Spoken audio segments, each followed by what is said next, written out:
It's April 5th, most MLB teams have been in action for a little more than a week, and the Seattle Mariners have the best record in the American League. This is illustrative of two undeniable truths. First, it's too early to draw sweeping conclusions. Anyone who watched the Mets start 11-1 last year, only to finish the year on a 66-84 run, knows this. But the second is that if the Mariners are atop the AL standings, that means the teams we expected to contend have ground to make up. The 5 teams I picked to make the playoffs in the AL, the Red Sox, Yankees, Indians, Astros, and Angels, are a combined 11-24, and none of them is above .500. So let's take stock of those putative contenders who had tough first weeks, who just isn't getting the breaks. Who's actually taking on water? Boston Red Sox. Why you should panic, they're 2-6, and even a team with this much talent can't just snap its fingers and erase a 4-game hole. All 5 starting pitchers got torched the first time through the rotation, and Chris Sale came out for his second start throwing 89 miles per hour. Why you shouldn't. The teams at the top of the AL East standings are going to come back to the pack. Boston beat Tampa Bay by 18 games last year, Baltimore by 61. The Yankees are only a game and a half up on the Red Sox, with problems of their own. Sale's diminished velocity could be the result of 1, an abbreviated spring training, and 2, an attempt to conserve energy down the stretch. That's what Sox pitching coach Dana Levingey said after Sale's second start, and Alex Spear of the Boston Globe found that theory plausible. Maybe it's true, maybe it isn't, but at least there's an explanation for Sale's struggles other than his being hurt and or washed. How much should you panic? A little. The only thing worth losing sleep over right now is Sale's velocity. While we won't know enough to draw conclusions for another couple starts, a serious injury to Sale would be a body blow for Boston, and that looming specter is too serious to dismiss. Why you should panic, everyone's hurt. We knew Luis Severino, Didi Gregorius, Dellin Betances, and Aaron Hicks were all going to start the season on the IL, but in just 6 games Troy Tulowitzki, Giancarlo Stanton, and Miguel Andujar have all suffered injuries as well, possibly a season-ending injury in Andujar's case. Also, Aroldis Chapman looks, maybe, cooked is too strong a word, but he's preheating the oven, and that oven has been heated up to only 98.9 so far this year. Why you shouldn't. The Yankees aren't taking much of a beating. They're 3-4 with a +4 run differential. Clint Frazier, a former top 5 pick who struggled to break the lineup, is filling in for Stanton, and if we're reserving judgment on Sale's velocity, we can afford Chapman the same courtesy. And crucially, Boston is also having a rough first week. How much should you panic? A moderate amount. The Yankees can absorb these injuries because they have immense depth. Their lineup is still scary and deep with Frazier in the lineup for Stanton, and Gleyber Torres' ability to fill in at short gives them options when anyone on the infield goes down. With that said, this is probably the limit of what they can withstand, injury-wise. The Yankees have just one position player on their 40-man roster right now who isn't either in the majors or on the IL. They're fine for now, but if any other major contributors go down, they could end up in a serious hole. Cleveland Indians. Why you should panic. Francisco Lindor has a new injury, a sprained ankle that could keep him out for the bulk of April. The Indians are 3-3 and have scored just 17 runs in 6 games. The only 2 players on the team with an OPS higher than .670 are Carlos Santana and Hanley Ramirez.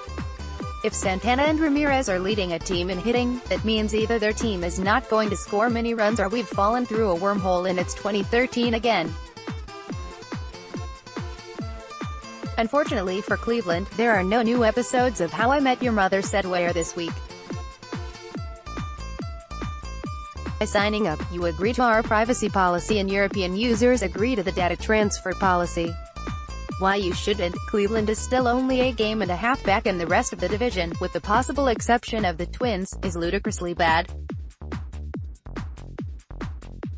Even Minnesota is getting lucky. Willians Astudillo's batting line of .667, .636, 1.000, for instance, is not sustainable. If I end up being wrong about this, it will be the greatest joy of my life. How much should you panic? Not that much. Cleveland is what it is. 2 MVP caliber position players, one of the best starting rotations in baseball, and some other guys. One of their 10 pole infielders is hurt, so of course they're going to struggle. This Indians club is built to win between 88 and 93 games and sneak over the finish line into the playoffs.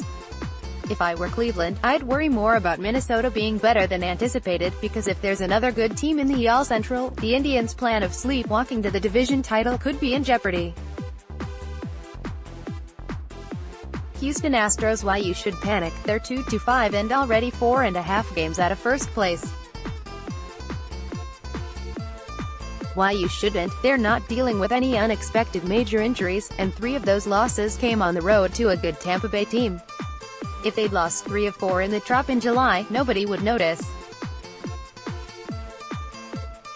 Most importantly, the team that's all the way out in front in the AL West is the 7-1 Seattle Mariners. Intending no undue disrespect to Seattle, raise your hand if you actually believe the Mariners are going to stay in first place for more than a couple weeks at most. How much should you panic? Not at all. We are 7 games into the season. Josh Reddick at Real Josh Reddick, April 4, 2019. Los Angeles Angels. Why you should panic? Last year, the Angels had a really good team that finished under .500 after everyone got hurt. Now it's happening again. In addition to holdover injuries like Shohei Ohtani, JC Ramirez, and Keenan Middleton, Justin Upton is out until June with turf toe, and Andrew Heaney is out indefinitely with inflammation in his left elbow. Also, if you take away Mike Trout, the Angels are hitting .170, .222, .238, and that isn't going to cut it. Why you shouldn't? The Astros' struggles mean that even after everything went wrong this week, the Angels are just a game behind the team that will almost certainly be leading this division by season's end. Plus, they've still got Trout. How much should you panic? There are 2 correct answers here, lots and not at all, because the Angels needed a lot of things to go right if they were going to make a run, and after starting 1-6 and losing Upton for up to 12 weeks, they might already have dug themselves too big a hole to escape. Washington Nationals. Why you should panic? The Nats are 3-3, though after allowing nearly 6 runs a game, it doesn't feel like it. They've lost both of Max Scherzer's starts, and the bullpen, in typical Washington fashion, looks like a mess. Trevor Rosenthal, who signed for $7 million this offseason to set up Sean Doolittle, hasn't so much as retired a batter in 3 appearances. The only other pitcher to fail to record an out in his first 3 appearances of the season was Rich Hill in 2014, but while Hill gave up 1 run over those 3 outings, Rosenthal has allowed 7. In other words, literally every batter Rosenthal has faced this year has come around to score. Trey Turner, who went 5 for 14 to start the season with 2 home runs and 4 stolen bases, broke his finger trying to bunt on Tuesday and is out indefinitely. Also, they ran into their ex at the grocery store and he looks great and seems really happy. Why you shouldn't? Considering the Mets and Phillies have started the season red hot, going 3-3 over the past 6 games isn't bad. Anthony Rendon is hitting .435, .500, .826, and Juan Soto picked up right where he left off last year. Young center fielder Victor Robles has made a few mental mistakes to open the season, but he looks like the absolute goods. And Scherzer's 0-2 record isn't an accurate representation of how well he's pitched. He took an opening day loss to Jacob deGrom, which happens, and in his loss to Philadelphia, he ran into his own personal boogeyman, Odubel Herrera, who's hitting .349, .429, .628 in 49 career plate appearances against the 3-time Cy Young winner. Scherzer has allowed only 4 runs, 3 of them earned, in 12 2/3 innings. How much should you panic? The record might not show it, but there's a lot to like about what Washington's done so far this year. But while other teams might have vague concerns about slumps or pitchers working into shape, the first week has exposed 2 very real issues for Washington: Turner's injury and Rosenthal's inability to find the strike zone. The latter in particular is a concern. No matter what the Nats have tried the past few years, they've struggled to find reliable bullpen help, and if Rosenthal can't be trusted in high-leverage situations, Washington will be in trouble. Chicago Cubs. Why you should panic. Starting 1 to 5 isn't great, and the starting rotation looks bad. Jon Lester has pitched well twice, but Yu Darvish walked 7 in 2 2/3 innings in his first start. Cole Hamels gave up 5 runs in 5 innings to the Rangers, and Kyle Hendricks allowed 7 runs to the Braves on Monday night. Only 2 of those runs were earned, but that's not necessarily a good thing, because the Cubs made 6 errors en route to an 8-0 loss. Then in their next game, 2 days later, the Cubs bullpen couldn't find the strike zone and coughed up a 2-run lead in the 8th inning. This is a very competitive division, and the Cubs can ill afford to give the Brewers, already 4.5 games up, a head start.